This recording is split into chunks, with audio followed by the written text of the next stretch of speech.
The African stories in the diaspora can only be told by Africans and African descendants. On this program, we share the experiences of Africans to educate, inform, and entertain ourselves. Diaspora Digest covers every aspect of the African, from their home culture to the new normal. Make time on this channel with Samonoi as he sails to every corner of the world to share with you the African story on Diaspora Digest.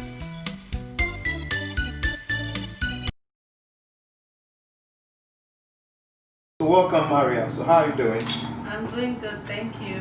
How are you? I'm doing terrific. So you are from Equatorial Guinea, Yes. a Spanish-speaking country. Yeah.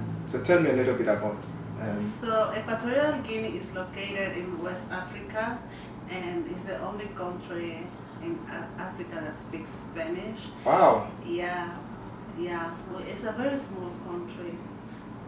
About like population-wise? I'm not sure, but maybe about 1 million something. 1 million? I think so. If I Then your population is very small. Yes. Wow. So even though I know America speaks Spanish as their second language, Yes. but what prompted you or what motivated you to come to America as a student? I don't know about any other country in Africa, but my country is like, America is like everything. Everybody wants to come to America because they have better education, better, like for them, for people back home, they think that America Better healthcare. Better healthcare, like everything is good in America. So I thought that too, so that's why I chose America to study.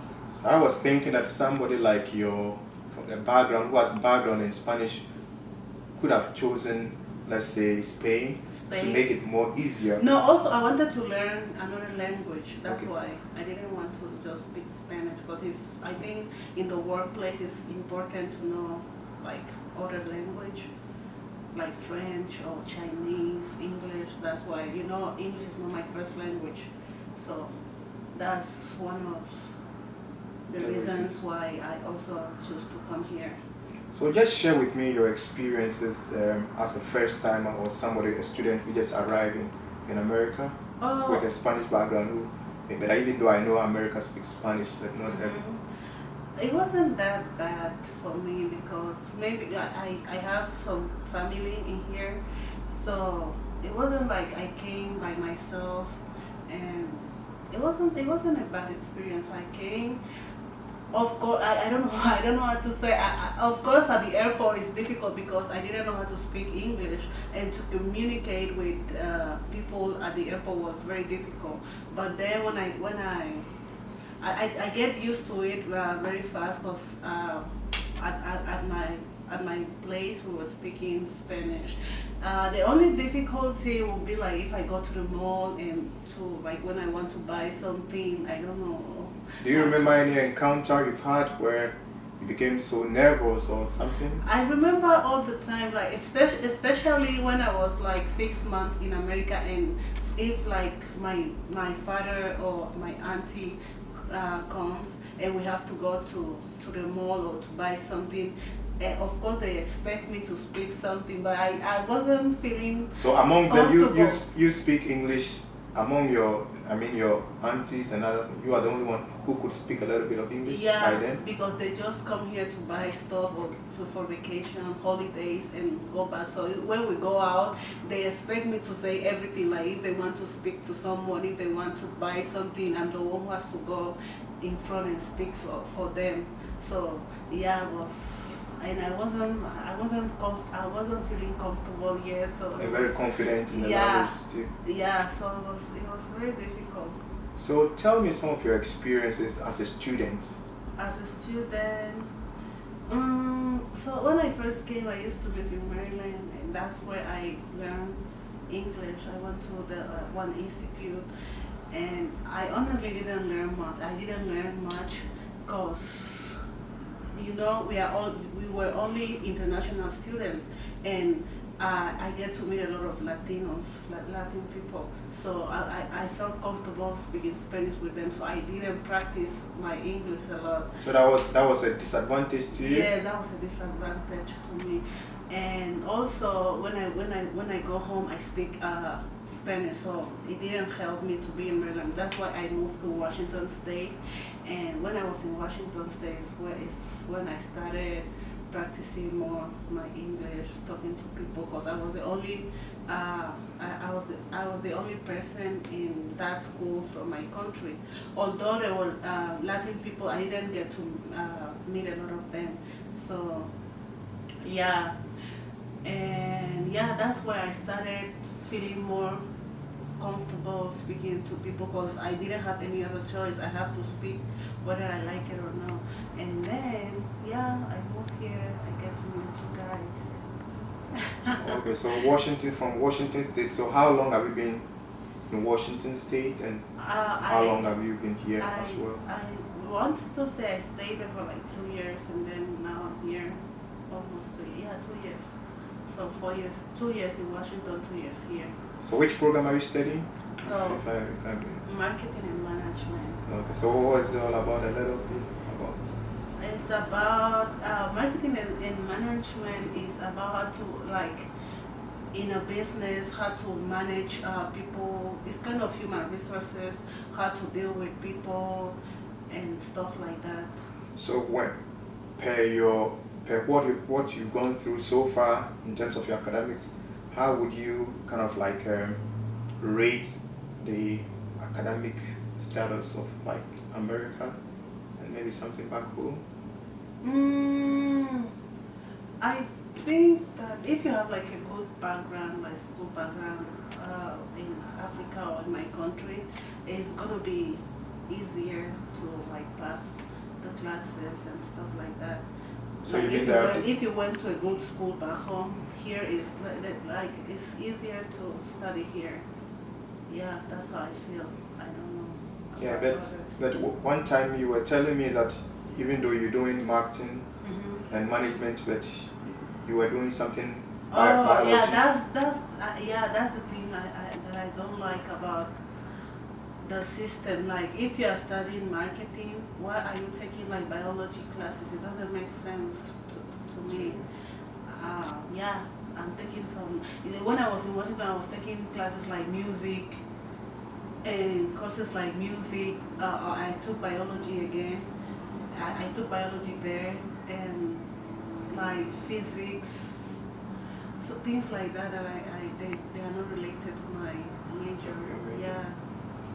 So far with your stay in Arkansas here, have you met any African families or people who are from Africa who are your friends? Actually, this is like when I came here, this is my first time like getting to know a lot of African from different countries.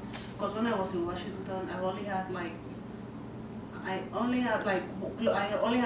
one close friend from Africa, and then I met a friend from Liberia and Nigeria too.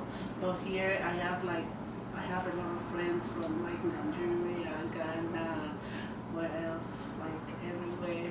Really? Yes. So you think you prefer like Arkansas State? I like the experience here. Yeah. Oh, okay. That's really good to know. Yeah. So let me take you back a little.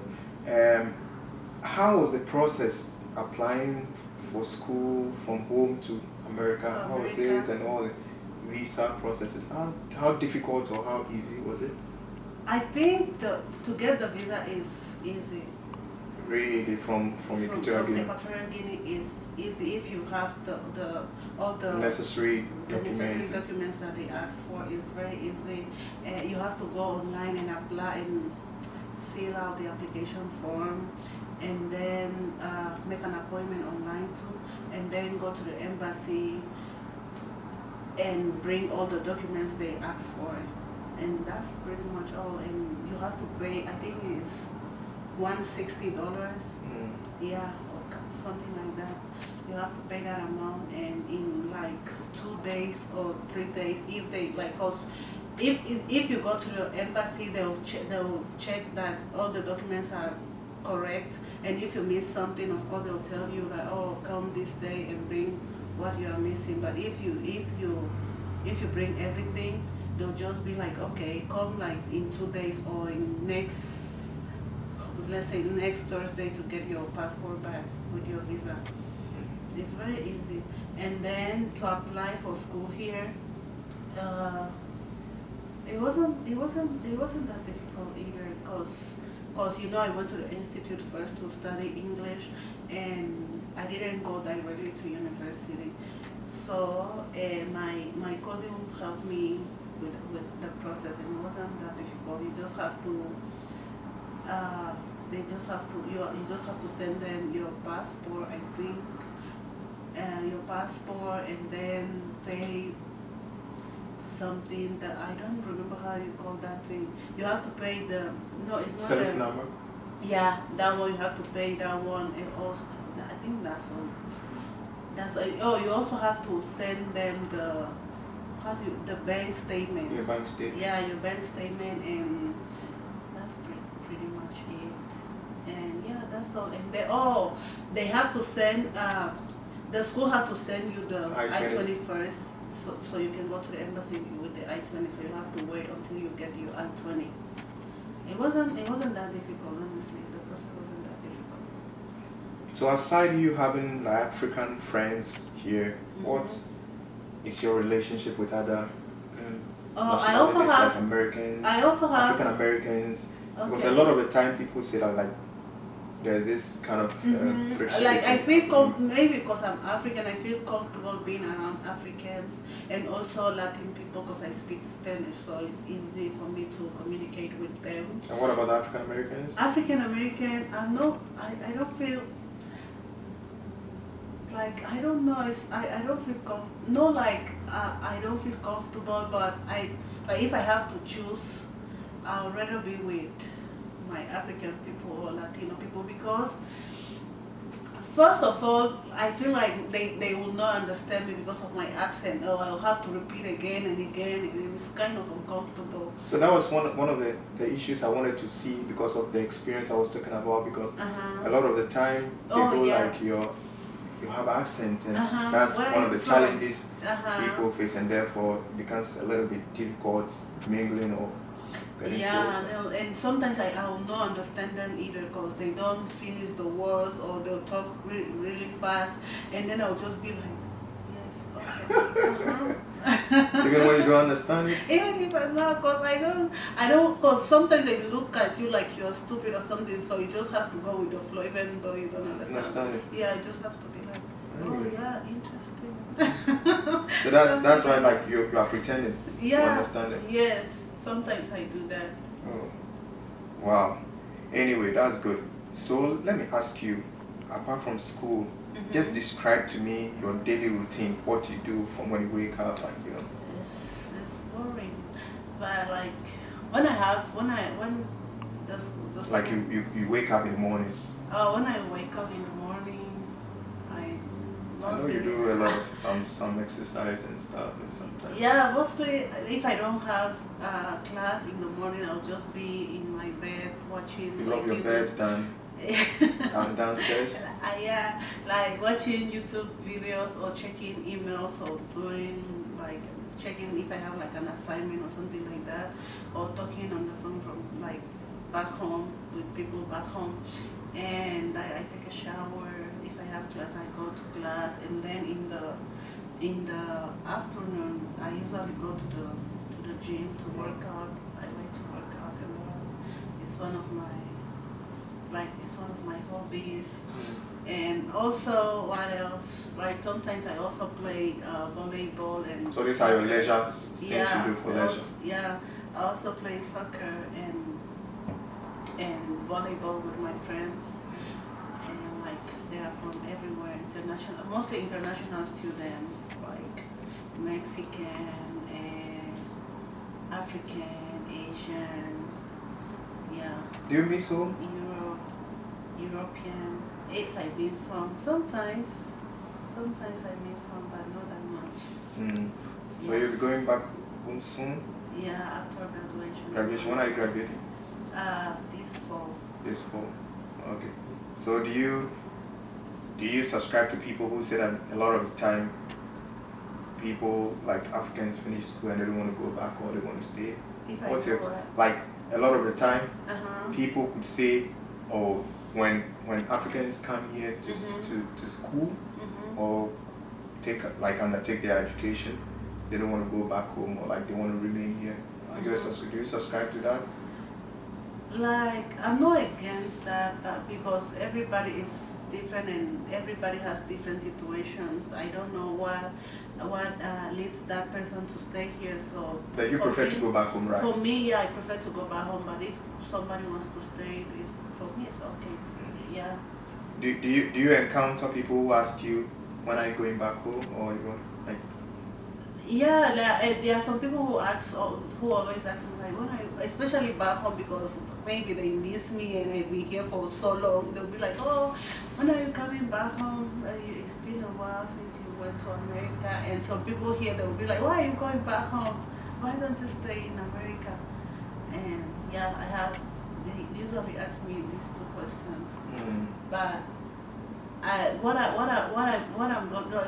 always say to those people who ask me when am I going back home is that, why do you want me back home? I'm not even gonna see you, because it's like friends that I don't even see when I'm back home, or family members that we don't really talk. So why do you want me back home?